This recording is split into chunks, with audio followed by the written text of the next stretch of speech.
Bismillahirrahmanirrahim. Assalamualaikum warahmatullahi wabarakatuh. Alhamdulillah wa syukurillah wassalatu wassalamu ala nabiyyina Muhammadin wa ala alihi wa sahbihi wa man wala. Rabbi shrah li sadri wa yassir li amri wahlul 'uqdatam min lisani yafqahu qawli. Qalu subhanaka la 'ilma lana illa ma 'allamtana innaka antal 'alimul hakim.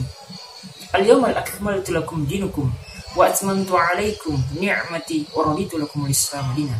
Ya ayyuhalladzina amanu idza qila lakum tafassahu fil majalisi fafsahu yafsahillahu lakum wa idza qila anshuzu fanshuzu yarfa'ullahu alladzina amanu minkum walladzina utul 'ilma darajat wallahu bima ta'maluna khabir.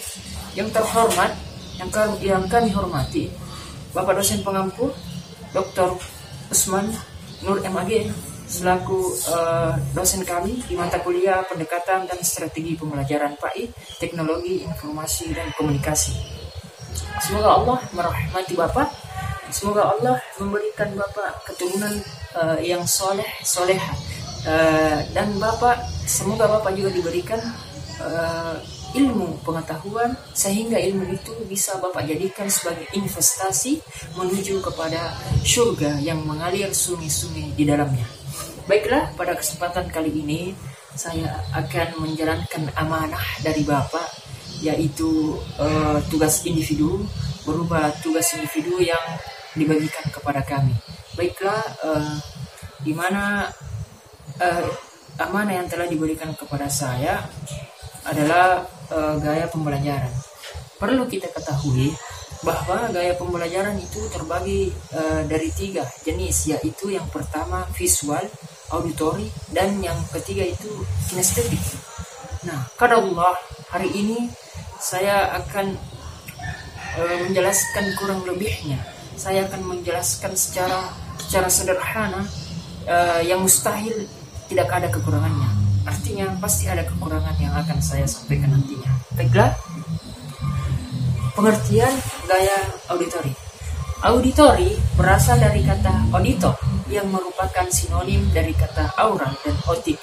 Aural itu secara khusus dipakai dalam kaitannya dengan telinga atau dengan alat yang dipakai dalam penelitian terhadap telinga. Sedangkan kata otik menunjuk pada sel-sel indranya atau dengan kaitan syarafnya. Kemudian, menurut para ahli, menurut Soimatul Ula, gaya belajar auditorial adalah tipe belajar yang mengedepankan indera pendengar. Belajar melalui mendengar sesuatu bisa dengan mendengarkan kaset radio, kuliah, ceramah, diskusi, debat, dan instruksi verbal.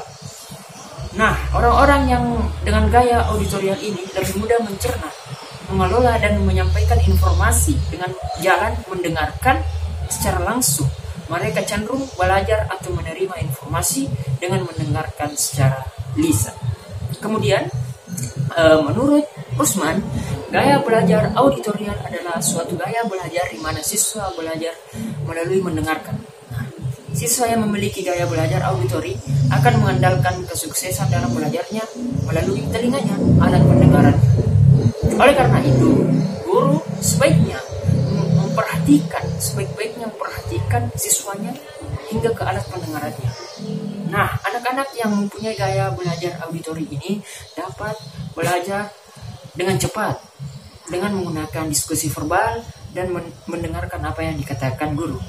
Anak dengan belajar tipe auditori dapat mencerna makna yang disampaikan oleh guru melalui verbal, simbol atau suara, tinggi rendahnya, kecepatan berbicara, dan hal auditori lainnya. Anak-anak seperti ini dapat menghafal lebih cepat melalui membaca teks, dengan keras atau mendengarkan media audio. Nah, selanjutnya, ini ciri-ciri pembelajaran auditorial. Berhasil saya kumpulkan 10. Ya, yang pertama itu ciri-cirinya. Yang pertama, saat bekerja dia suka berbicara pada diri sendiri. Nah, orang-orang yang bertipe auditori ini, jika dia bekerja dia suka berbicara dengan sendirinya. Ya. Nah, biasa saya menjumpai atau teman-teman yang melihat video ini biasa menjumpai orang seperti ini kan? Ya seperti itu. Yang kedua, berpenampilan menarik, berpenampilan menarik atau rapi. Nah, orang-orang yang memiliki tipe belajar auditori bisa dikategorikan dia berpenampilan yang rapi.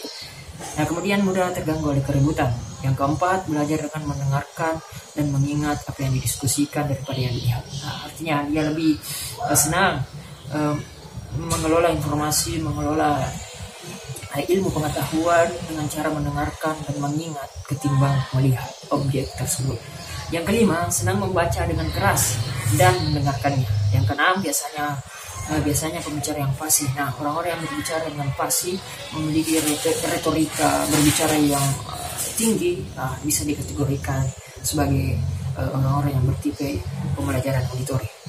Nah, selanjutnya nomor 7, lebih pandai mengeja daripada menulis. Yang kedelapan, lebih suka gurauan lisan daripada membaca komik.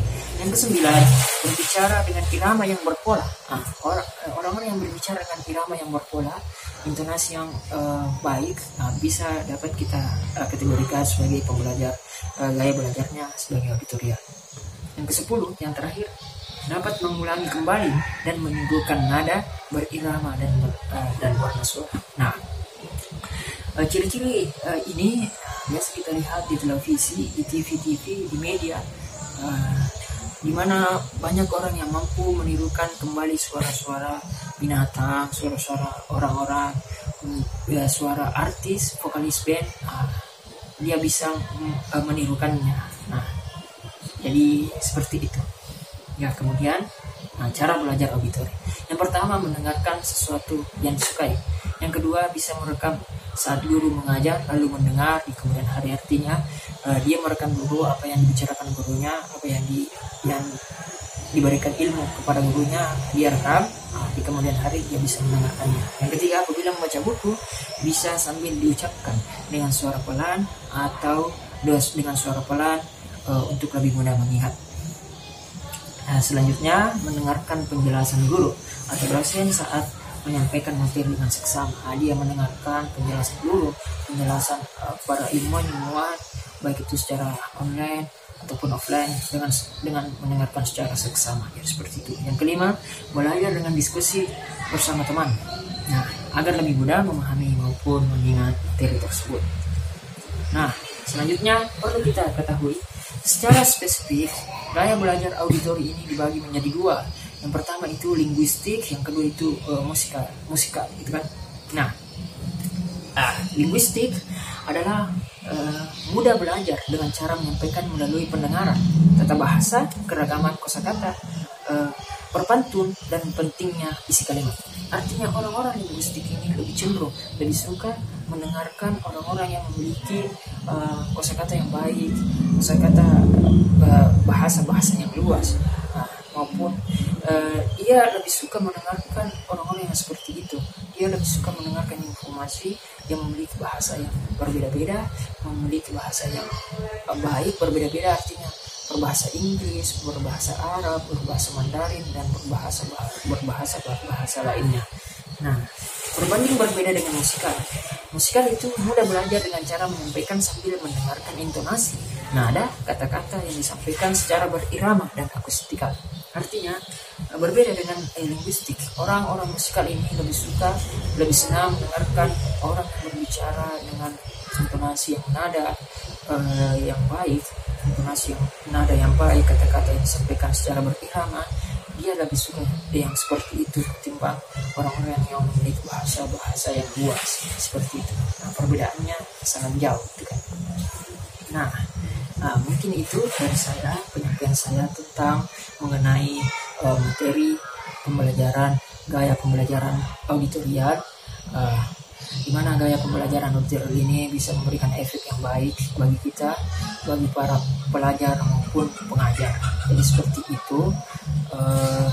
Mungkin saya bisa memberikan perumpamaan di mana Allah menciptakan dunia ini, menciptakan manusia sedemikian rupa dengan kesempurnaan, di mana Allah menciptakan manusia dengan 2 telinga dan 1 mulut. Artinya seakan-akan Allah memerintahkan kita manusia untuk lebih banyak mendengar daripada berbicara. Nah, itu adalah mungkin itu adalah kesimpulan saya secara perumpamaan dari Saya meminta maaf atas segala kekurangan, kesalahan dari saya, karena kekurangan dan kesalahan adalah sifat dasar saya sebagai seorang manusia.